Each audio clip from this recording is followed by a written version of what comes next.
नमस्कार और the deep dive में आपका स्वागत है। आज हम नेटवर्क की दुनिया के दो जासूसों की बात करने वाले हैं, वायरशार्क और टीसीपी डंप।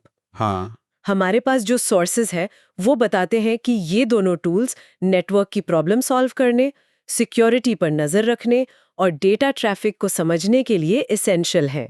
इन्हें अक्सर पैकेट स्निफर्स कहा जाता है। जो सुनने में थोड़ा डरावना लगता है।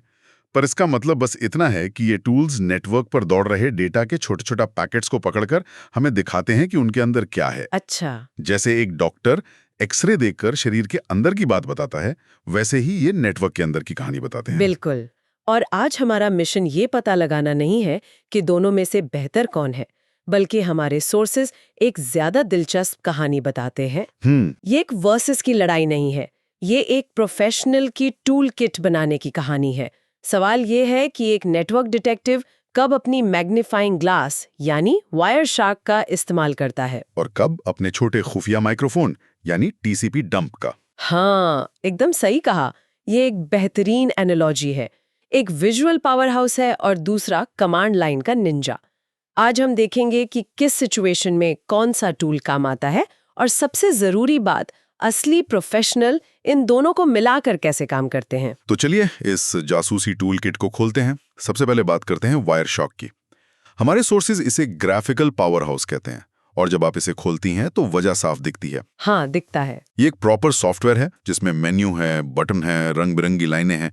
इसे देखकर ही लगता है कि यहाँ बहुत कुछ हो रहा है। हाँ, और यही इसका सबसे बड़ा सेलिंग पॉइंट है, इसका ग्राफिकल यूजर इंटरफेस या GUI। ये इसे बेहद अप्रोचेबल बनाता है, खासकर उन लोगों के लिए जो कमांड लाइन से थोड़ा डरते हैं। सही। आपको कुछ याद रखने की जरूरत नहीं, आप बस माउस से क्लिक करके पैकेट्स को पकड़ना शुरू कर सकते हैं, उन्हें फिल्टर कर सकते हैं और हर एक पैकेट के अंदर झांक सकते हैं। अच्छा, तो सोर्सेज में डीप पैकेट इंस्पेक्शन और रिच फिल्टरिंग जैसे शब्दों का इस्तेमाल हुआ है। जब हम कहते हैं कि हर पैकेट के अंदर झांक सकते हैं, तो इसका असल में मतलब क्या है? मान लीजिए हमारी एक वेबसाइट है जो अचानक धीमी हो गई है, वायरशार्क हमें क्या दिखाएगा? बहुत अच्छा सवाल है।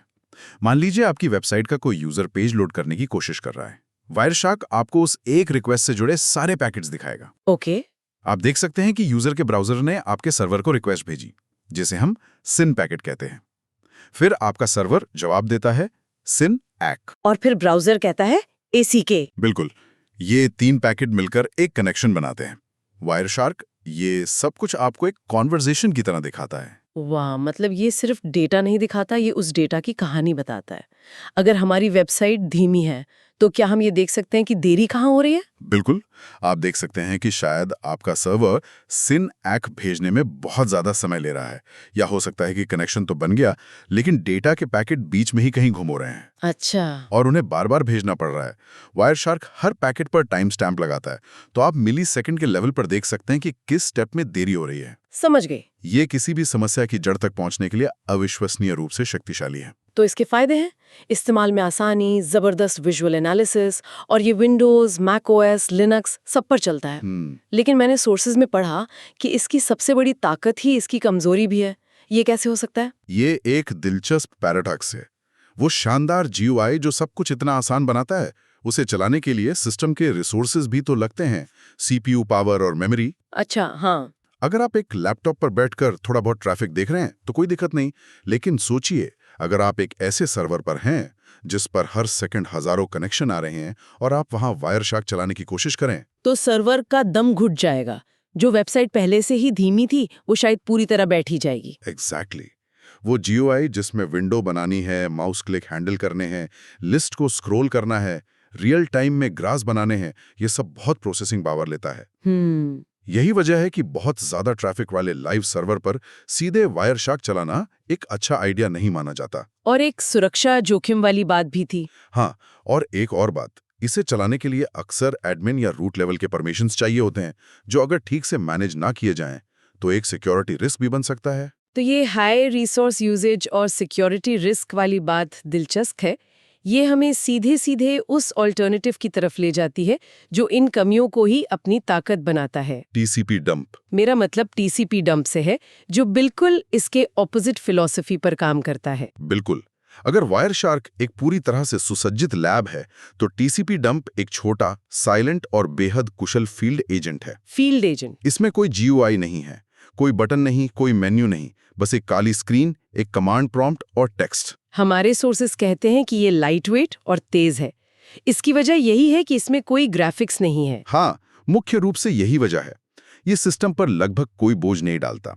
ये बस चुपचाप बैठकर नेटवर्क कार्ड से पैकेट पकड़ता है और उन्हें आपकी स्क्रीन पर दिखाता है या एक फाइल में सेव कर देता है। इसीलिए ये उन सर्वरों के लिए परफेक्ट हैं जहां रिसोर्सेज की कमी है या जहां कोई ग्राफिकल डेस्कटॉप है ही नहीं, जो कि ज्यादातर प्रोडक्शन सर्वर के केस में होता है। लेकिन टीसीपी डंप सालों तक बिना किसी परेशानी के चल सकता है। एक मिनट, सोर्सेस कहते हैं कि रॉ पैकेट डेटा दिखाता है, मतलब बस टेक्स्ट का ढेर। ये तो बहुत डरावना लगता है। हाँ, बिना वायरशार्क जैसे विजुअल लेआउट के कोई इसमें से काम की चीज कैसे निकाल सकता है? मुझे तो ये लगभग अब इम्पॉसिबल लग रहा है। आपकी बात सही है। पहली बार देखने पर यह वैसा ही लगता है। ये आपको बस टेक्स्ट की लाइनें दिखाता है जिसमें time stamp, source IP, destination IP और प्रोटोकॉल की जानकारी होती है। तो फिर? लेकिन यहीं पर इसकी असली शक्ति सामने आती है, फिल्टरिंग और scripting. TCP dump Berkeley packet filter या बीपीएफ सिंटैक्स का इस्तेमाल करता है। ओके। इसे सीखने में थोड़ा समय लगता है, पर एक बार आप सीख गए तो आप अविश्वसनीय रूप से सटीक फिल्टर बना सकते हैं। जैसे कि? कोई उदाहरण दे सकते हैं? जरूर। मान लीजिए आपको सिर्फ एक खास कंप्यूटर जिसका आईपी एड्रेस 192.168.1.100 है से आने वाला वेब ट्रैफिक, मतलब पोर्ट 80 देखना है। ठीक है। तो आप एक सिंपल कमांड लिखेंगे, TCP dump source 192.168.1.100 and port 80, बस। अच्छा। अब आपको लाखों पैकेट्स में से अपनी जरूरत की चीज नहीं ढूंढनी पड़ेगी। टीसीपी डंप आपको सिर्फ वही दिखाएगा जो आप देखना चाहते हैं। और इसे ऑटोमेट भी कर सकते हैं। हाँ, और क्योंकि ये कमांड लाइन टूल है, आप इसे आसानी से ऑटोमेट कर सकते हैं। आप एक स्क्रिप्ट लिख सकते हैं जो हर रात 2 बजे से 2.5 बजे के बीच का ट्रैफिक रिकॉर्ड करे, ताकि आप देख सकें कि उस समय कोई अजीब एक्टिविटी तो नहीं हो रही। वाओ! ये वायरशार्क में करना बहुत मुश्किल है। अच्छा, अब समझ आया। तो ये रॉ पावर और ऑटोमेशन के लिए है। इसका मतलब ये हुआ कि इसकी सीमाएं भी साफ हैं। एक तो इसे सीखना मुश्किल है और दूसरा ये आपको डेटा पकड़ के दे देगा, पर उसका मतलब निकालने के लिए दिमाग आपको ही लगाना पड़ेगा। ये वायरशार्क की तरह कहानी नहीं सुनाएगा। बिल्कुल सही। टीसीपी डंप डेटा कैप्चर करने का मास्टर है, जबकि वायरशार्क उस कैप्चर किए गए डेटा के विश्लेषण का मास्टर है। लेकिन क्या ये कहना पूरी तरह सही है? हमारे सोर्सेज में टी शार्क यानी टी शार्क का भी जिक्र है, जो वायरशार्क का ही कमांड लाइन वर्जन है। हाँ, तो फिर तो वायरशार्क भी कैप्चर करने में उतना ही माहिर हो सकता है, बस बिना जीयूआई के। बहुत अच्छा पॉइंट है। आपने उस ग्रे एरिया को पकड़ लिया। हाँ, टी शार्क मौजूद है और वो वायरशार्क के शक्तिशाली प्रोटोकॉल डिकोडिंग इंजन को कमांड लाइन पर ले आता है। तो वो बेहतर है। वो टीसीपी डंप से ज्यादा विस्तृत आउटपुट दे सकता है। लेकिन फिर भी ज्यादातर पुराने सिस्टम एडमिन आज भी टीसीपी डंप को उसकी सादगी, स्पीड और लगभग हर लिनक्स सिस्टम पर डिफॉल्ट रूप से उपलब्ध होने के कारण पसंद करते हैं। अच्छा। टीसीपी डंप एक भरोसेमंद पुराना हथौड़ा है जो हमेशा काम करता है।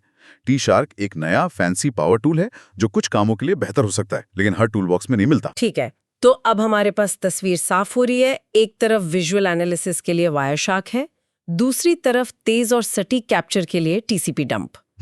तो अब हम उस सवाल पर आते हैं जो हमारे लिसनर के मन में होगा, उन्हें किसे चुनना चाहिए? और इसका जवाब पूरी तरह से इस बात पर निर्भर करता है कि काम क्या है और आप कहाँ हैं। मतलब? अगर आप एक डेवलपर हैं और अपने डेस्कटॉप पर एक एप्लीकेशन को डीबग कर रहे हैं, तो वायरशार्क आपका सबसे अच्छा दोस्त है।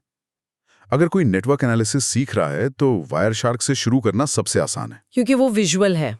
हाँ, वो आपको विजुअली दिखाता है कि प्रोटोकॉल कैसे काम करते हैं। और अगर आप एक सिस्टम एडमिन हैं और आपको दूर किसी डेटा सेंटर में रखे सर्वर पर आ रही एक अजीब समस्या का पता लगाना है, जहां आपके पास सिर्फ एक कमांड लाइन का एक्सेस है, तब टीसीपी डंप आपका जीवन रक्षक है। या अगर आपको कोई ऐसी समस्या पकड़नी है जो दिन में बस 1-2 बार कुछ सेकंड के लिए होती है, तो उसे लगा के छोड़ दो। हाँ, तो आप टीसीपी डंप को लगातार चलाने के लिए सेट कर सकते हैं, ताकि जब वो समस्या हो तो उसका सबूत कैप्चर हो जाए।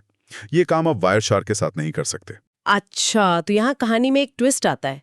मुझे हमेशा लगता था कि ये वायरशार्क वर्सेस टीसीपी डंप की लड़ाई है, लेकिन हमारे सोर्सेस कहते हैं कि असली प्रोफेशनल इन दोनों को दोस्त बनाकर इस्तेमाल करते हैं। हाँ, ये वाला एंगल तो बहुत स्मार्ट है। हाँ, और यही इस पूरी चर्चा का सबसे महत्वपूर्ण टेक अवे है।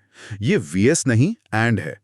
प्रोफेशनल्स का वर्कफ्लो अक्सर इन दोनों को मिलाता है। कोई उदाहरण है? मुझे याद है एक बार एक क्लाइंट का सर्वर बार बार क्रैश हो रहा था, लेकिन कोई लॉग फाइल नहीं बन रही थी। हमें शक था कि नेटवर्क पर कोई मैलिशियस ट्रैफिक आ रहा है जो उसे क्रैश कर रहा है। और जाहिर है आप उस प्रोडक्शन सर्वर पर वायरशार्क तो चला नहीं सकते थे। बिल्कुल नहीं। तो हमने क्या किया, हमने SSH से सर्वर में लॉगिन किया और एक बहुत ही स्पेसिफिक फिल्टर के साथ TCP डंप को बैकग्राउंड में चलाना शुरू कर दिया। अच्छा। कमांड ने कहा, सिर्फ इस सर्वर पर आने वाले ट्रैफिक को कैप्चर करो और उसे crashanalysis.pcap नाम की एक फाइल में सेव करते जाओ। फिर हम इंतजार करने लगे। और फिर क्रैश हुआ। कुछ घंटों बाद सर्वर फिर क्रैश हुआ। और आपके पास वो pcap फाइल थे। एग्जैक्टली। हमने उस फाइल को सिक्योर तरीके से अपने लोकल लैपटॉप पर कॉपी किया और फिर हमने उसे वायरशार्क में खोला। हाँ, तो आपको दोनों दुनियाओं का बेस्ट मिला, TCP डंप की लाइट वेट रिमोट कैप्चरिंग और फिर अपने पावरफुल लैपटॉप पर वायरशार्क की गहरी विजुअल एनालिसिस क्षमता। कमाल है। बिल्कुल। वायरशार्क ने उस pcap फाइल को खोला और कुछ ही मिनटों में हमें अपराधी मिल गया। एक खास तरह का डिफॉर्म्ड पैकेट था जिसे सर्वर हैंडल नहीं कर पा रहा था। वाह। ये टीम वर्क वाला कॉन्सेप्ट वाकई बेहतरीन है। ये दिखाता है कि अक्सर बेस्ट टूल जैसी कोई चीज नहीं होती, बल्कि बेस्ट प्रोसेस होता है जिसमें कई टूल्स मिलकर काम करते हैं। हमारे सोर्सेज के FAQ सेक्शन में कुछ और जरूरी बातें भी थीं। एक तो वैधता और नैतिकता की। इन टूल्स का गलत इस्तेमाल भी हो सकता है। ये बहुत बहुत जरूरी पॉइंट है। ये टूल्स इतने शक्तिशाली हैं कि आप इनसे किसी का भी नेटवर्क ट्रैफिक देख सकते हैं, लेकिन किसी ऐसे नेटवर्क पर पैकेट कैप्चर करना जिसकी निगरानी करने की आपके पास लिखित अनुमति नहीं है, वो अवैध है। वो पूरी तरह से अवैध और अनैतिक है। ये वैसा ही है जैसे किसी की चिट्ठियां पढ़ना। ये टूल्स नेटवर्क की सेहत सुधारने और उसकी रक्षा करने के लिए हैं, जासूसी करने के लिए नहीं। ये एक बहुत जरूरी चेतावनी है। और एक और व्यावहारिक जानकारी, जो लोग विंडोज इस्तेमाल करते हैं और कमांड लाइन चाहते हैं, उनके लिए TCP डंप का एक वर्जन विनडम्प यानी विनडम्प भी उपलब्ध है। सही कहा। तो ऑपरेटिंग सिस्टम कोई बाधा नहीं है, हर किसी के लिए कोई ना कोई विकल्प मौजूद है। तो इस सब का निचोड़ क्या है? हमारे पास दो शानदार उपकरण हैं। वायरशार्क हमारा हाई टेक फॉरेंसिक लैब है जहां हम सबूतों की गहराई से जांच करते हैं। और TCP डंप हमारा वो अंडरकवर एजेंट है जो चुपचाप बिना किसी का ध्यान खींचे फील्ड से सबूत इकट्ठा करता है। ये प्रतियोगी नहीं बल्कि एक ही टीम के खिलाड़ी हैं। यही मुख्य निष्कर्ष है। सही काम के लिए सही उपकरण चुनना, या बेहतर कहें तो सही काम के लिए उपकरणों का सही कॉम्बिनेशन चुनना। लेकिन अगर हम इसे बड़ी तस्वीर से जोड़ें तो इससे भविष्य के लिए एक बहुत बड़ा सवाल खड़ा होता है। वो क्या है? आज के समय में नेटवर्क ट्रैफिक ज्यादा से ज्यादा इनक्रिप्टेड होता जा रहा है। HTTPS, VPNs, एंड-टू-एंड इनक्रिप्शन हर जगह है। जिसका मतलब है कि अगर हम पैकेट को पकड़ भी लें तो भी उसके अंदर का डेटा हमें एक ताले में बंद मिलेगा। बिल्कुल। तो सवाल ये है कि जब ज्यादातर डेटा इनक्रिप्टेड होगा तब इन पैकेट स्निफर्स की भूमिका कैसे बदलेगी? कोई उस ट्रैफिक का विश्लेषण कैसे करेगा जिसे जानबूझकर अपठनीय बनाने के लिए डिजाइन किया गया है? ये एक बड़ा सवाल है। ये वो पहेली है जिसे नेटवर्क विश्लेषकों और सुरक्षा पेशेवरों की अगली पीढ़ी को सुलझाना होगा। ये एक विचारणीय प्रश्न है।